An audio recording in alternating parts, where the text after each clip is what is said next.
Okay, today we're going to be covering lesson 31 of module 3. Okay, we've been learning about division, long division, and I know it's been a little bit challenging, but today we're going to apply that to word problems. And so our learning target is I can solve a multi-step division word problem and understand what the remainder represents in real life. Okay, when we're talking about word problems with division, there are two types. The first one is the group size. So let's say I have 50 students and I'm going to put 4 students in each group. Then how many groups can I make? Or number of groups. So I have 50 students and 4 students can fit in each car. So how many groups, how many cars will I need? So I already know how many are in my group. My group size is 4, but then I'm trying to figure out how many groups can I make? How many cars will I need? So these are the two different types of division word problems.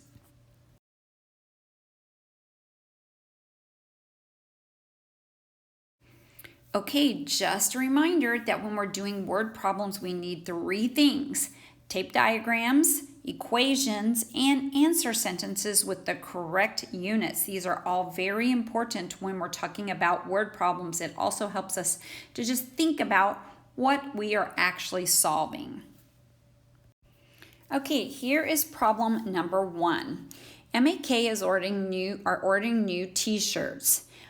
1,624 shirts need to be sorted into 4 equal groups.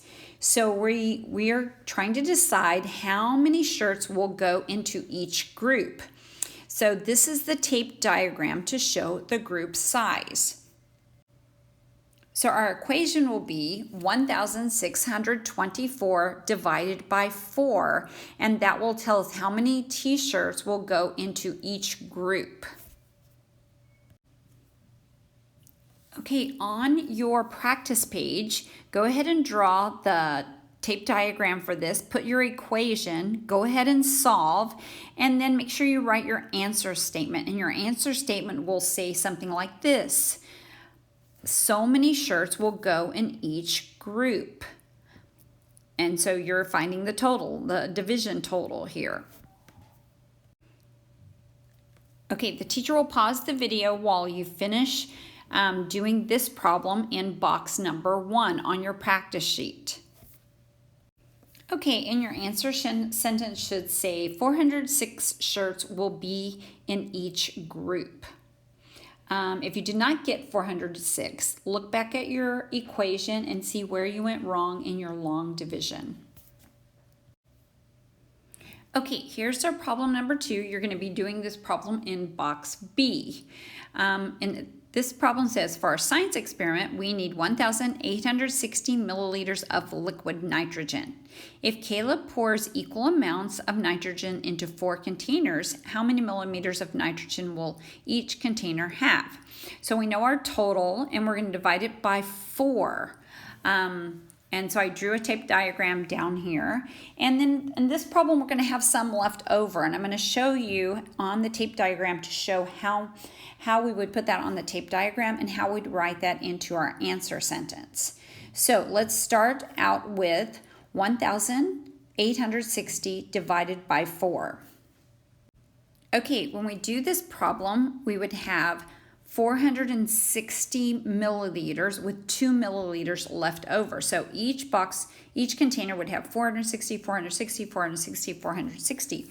And then over here on my tape diagram, I'm going to just put a little extra there, and I can put in some lines here.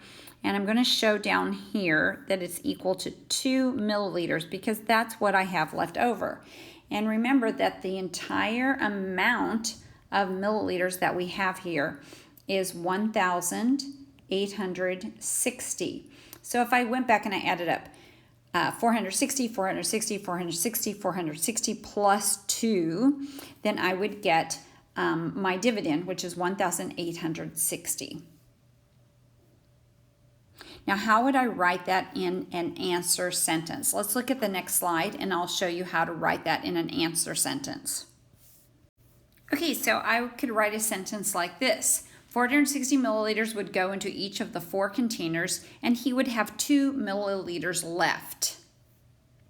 Okay, and this is problem number 3, and it's the other type of problem that we talked about at the beginning, where we need to know how many groups we can make with 4 in each group. So our tape diagram for this one looks a little different. We have 232 students that are going on the camping trip. In each car, if each car holds 4 students, then how many cars will they need? So I don't want to draw tons and tons of boxes on here, so I'm going to put this my tape diagram, and I'm putting a question mark to see how many cars, how many groups will we need.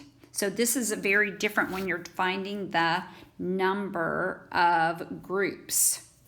So we would still have 232 students divided by 4, and that would tell us how many cars we will need. Now, if we have leftover here, we can't leave 2 students on the curb. We'll need an extra car. So our answer statement will look a little different too. So let's find out our answer here. Would you do the long division in box number C and then wait for the teacher to start the video again?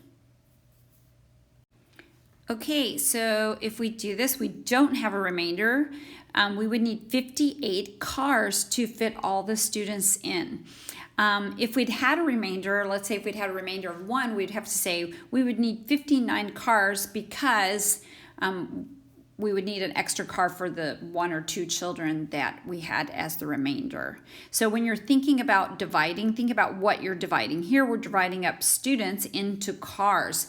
We can't do a half of car, so we would have to have, or a 0.2 car, we would have to have an extra car. So think about that when you're doing these problems. Okay, today I would like for you to put up your folder and take your exit ticket quiz. The teacher will pass these out to you when she sees that you have your folder set up, and then give the quiz back to the teacher. Number 2, I want you to go, as soon as you're finished with your quiz, go to your math book, and we won't have much time today, so just do page 209, then go to the carpet and check your answer with someone who has already finished, or check with the teacher. If you have time, the teacher will let you know if you have enough time to do this. You can go to IXL and work on grade 4 logic and reasoning or patterns and sequence. And you can do this until the substitute tells you to put your Chromebook away. Take your time and do a great job on your exit tickets today. Okay, bye-bye.